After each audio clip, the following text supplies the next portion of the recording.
Canary 5799, step forward. Oh, that's you. You don't know much anymore, but you do know those words. They bring such a smile to your face. It means you'll get another chance to impress her. You step forward, stars in your eyes, butterflies in your belly, and a hum in affirmation. Squad 5. Take 5799 and clear grid A9. The insurgents have been busy there. We need you to go door by door and... There's such big words. She's so smart. She's so pretty. The way her lips form those big, important words makes you feel like bouncing on your toes. You don't even try to follow along. The words become background music, like a song being sung to you. Your head falls side to it. Your body all but vibrates in excitement. The smile on your face is so wide that it hurts. It's so nice to sway to her words, listening to the beautiful music. And then those words again. Canary 5799. Your attention is sharper than ever. Your swaying stops. You feel like her words have ripped the energy from your body like a tether drawing you to her. Can you be a pretty bird and sing for Sergeant Case for me? You gasp excitedly. You're not so fast that your head hurts. Why did you do that, dumb bird? You follow her gesture to Sergeant Case, a young woman in uniform, armor rifle in hand, an impatient look on her face. You step forward, clasp your hands in front of you, and you hum. The melody comes easily, peacefully. In moments you are swaying before her, the beautiful uniformed soldier. Everything about her is perfect. How did you not see it before? The smile grows on your face, and again as you hum and your swaying becomes more pronounced. She's so pretty, she's so perfect. Sergeant Case, you'll sing for her. Sir, do we need to go out with one of these freaks? She asks. A couple of masks will work better than some lobotomite, right? She's so pretty. Her words are so kind. You smile wider as your hum shifts to a quiet tone. You wouldn't want to interrupt her. She shouldn't have to speak over you. You'd like to trust your masks and go in first without Canary support, then that is your prerogative, Sergeant. But 5799 is a stellar specimen. If you wish to be a fool and get yourself killed, I won't stop you. She speaks to her with such music in her voice, you shiver. Sergeant Case and her, there's something between them, an exchange. You try to follow it back and forth, but it just makes you so dizzy. You have to focus on your song anyways. It's much better to sing when you're told to sing, for Sergeant Case to hum and never break the rhythm for her. You catch a few words that make your ears itch, that make your brain feel funny. Brain-fucked prisoners, sentient species, 2 birds, 1 stone. You wish it made sense, or you suppose you wish it made sense, wish that you had the desire to understand. What you do understand is that phrase. Fuck, fine. Bird brain. Canary 5799. Stop singing with me. You stop your song. Silence. Instantly. A gasp like you'd been slapped. And you step forward to close the distance between you and her, so you're by her side where you should be. She lifts her hood to your head, and you dutifully dip your neck to meet it halfway. the movement so natural and practiced that it feels like something you've been doing your whole life. Maybe you have. The leather caresses your face as darkness claims your eyes and sounds beyond become muffled. You're not sure how long you're hooded, blinded, and deafened. You're guided along by your tether, and you follow blindly like you were trained. You step confidently without hesitation, one foot in front of the other, trusting that she'll keep you close to her and away from any danger. There's a period where the world around you vibrates and rattles violently. A part of you wants to panic at the sensation, but with the hood over your head, you find it difficult to muster anything but the calm, relaxing peace of darkness and comfortable silence, like sleeping while awake. Then just as suddenly as the vibrations start, they stop, and then you're pulled by the tether again, a tap on your shoulder. You duck your head forward and close your eyes, bracing as the hood is steadily removed from your head. Sound floods back in you. Open your eyes and instinctively gasp. The building in front of you is imposingly large, with several holes blasted into the masonry and rows of sandbags pockmarked with bullet holes in front of the main entrance.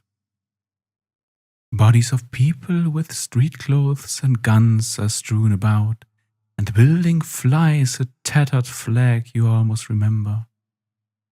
There's blood everywhere, fires rage nearby, the sounds of cacophonous staccato of gunshots and explosions echo around the other buildings nearby, and your nose is overwhelmed by the scent of gunpowder, burnt meat, sulfur, and melting rubber.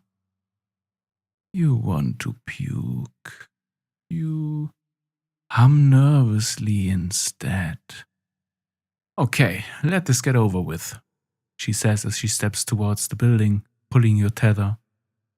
You follow instinctively, like you never had a choice in the matter. You're terrified, your senses are on fire.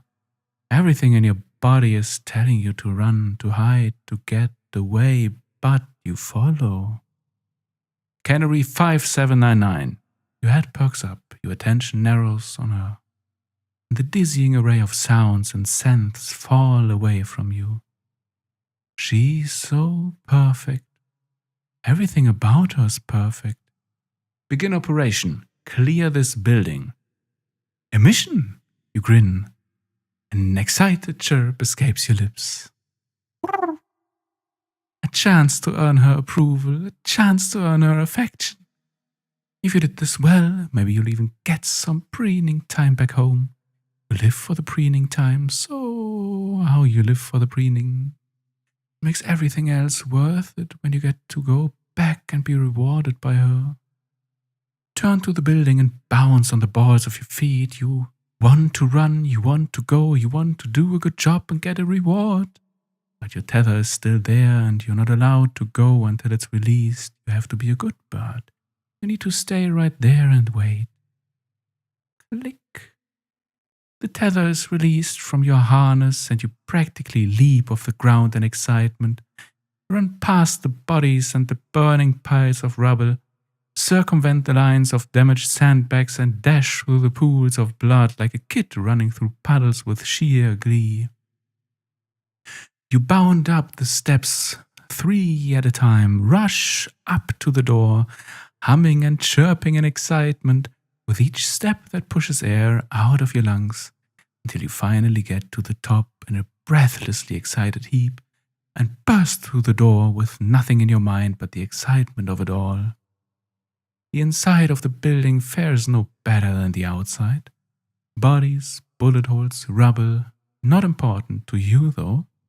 You have a job to do. You run from door to door, bursting into each room and doing an excited twirl within its deepest part, taking a deep breath and humming out jubilantly. It's so exciting, so fun. There's so much to see, so much to explore, so much to find, so many rooms for you to dug into, so many hallways for you to run down. And the hallways loop back on themselves. You run into the squad that joined you, with her watching expectantly as you run around. You only stop briefly to stop and smile brightly at her. She's so perfect. She's so kind. She takes such good care of you. You chirp at her excitedly as you spin around and make your way to the only way left to you, the stairs down to the basement. You don't like basements. They're scary. The stairs down fill you with a cold sensation that spreads from your spine to the tips of your fingers and leave you feeling like you want to crawl out of your own skin. Stairs down are scary, but the excitement of a job and the possibility of earning preening time is more than enough for you. You sprint your way down the stairs, 2 at a time, come skidding to a halt at the bottom and hum joyously. You spin around at the bottom of the stairs, then skip further into the depths of the basement. The lights flicker down here and it's hard to see. There are no bodies down here, though. Some desks, big tables, lots of papers in piles, some of them shredded. Pieces of a big, pretty map that looked like someone had tried to rip it into a big, pretty puzzle. You twirl around in the middle of the room and hum to yourself happily. It's a big space, so many people could have fit here. At the far end of the room is a table that looks untouched by the chaos. A table with the same flag on it outside. Some candles, some pretty flowers, some little squares of paper with writing on them. Skip up to the table and lean in, squinting at the flag. Your eyes tear up. You stand up and wipe at your eyes confusedly. Tears? Why are you crying? No, not tears. At least not enough to make the world this blurry. When did you have 6 fingers? No, 5, 7? What? The 3 flags on the table are so sad. Why are all 9 flags making you cry? Why cry? Floating. It's so nice to float. It's so nice to hang so loosely there. It's so nice to do a good job. You have a job to do. It's your job. You do such a good job. You're such a good bird. You smile so brightly. You sing so nicely. The wall of flags makes you cry so hard. You hurt. Your lungs burn. Why is the air hot? Your skin itches. Why are you sweating? When did you start lying down? You're such a good bird. You do such a good job. You have a job to do. You're going to get rewarded for a job well done. The light right above you is flickering. That's so weird. Why are you crying? Why are there rivers of tears running down your face? Why are you drowning? Why can't you breathe? Why can't you stop smiling? When did you lay down?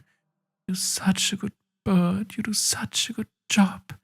And it's such an important job that you do. She's going to be proud. It's so dark down here. It's so cold. But it's not cold anymore. And the floor is actually really comfortable.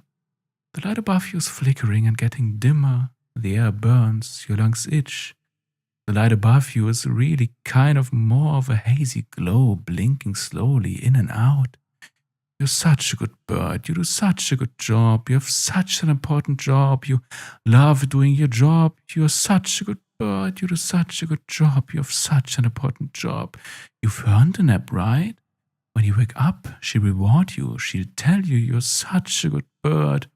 You close your eyes and smile. The room is warm. It's so comfortable. You're such a good bird. You do such a good job. When you wake up, she'll tell you you're such a good bird. When you wake up, she'll reward you for a job well done. You're still smiling. It's so nice to be a bird.